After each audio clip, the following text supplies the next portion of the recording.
If you've lost access to your Pinterest account and can't use your email to recover it, there are still ways to regain access. Follow these steps to recover your account. Step 1.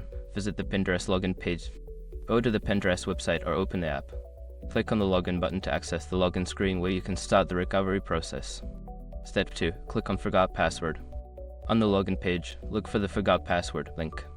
Click on it to begin the password recovery process. Step 3. Enter your username or phone number. Instead of your email, enter your Pinterest username or the phone number linked to your account. This will help Pinterest identify your account. Step 4. Follow the instructions. Pinterest will provide instructions based on the information you entered. If you use your phone number, you may receive a text message with a link to reset your password. Step 5. Reset your password. Once you receive the reset link, follow it to create a new password. Make sure to choose a strong password that you haven't used before. If you encounter any issues during this process, consider reaching out to Pinterest support for further assistance. Good luck with your account recovery.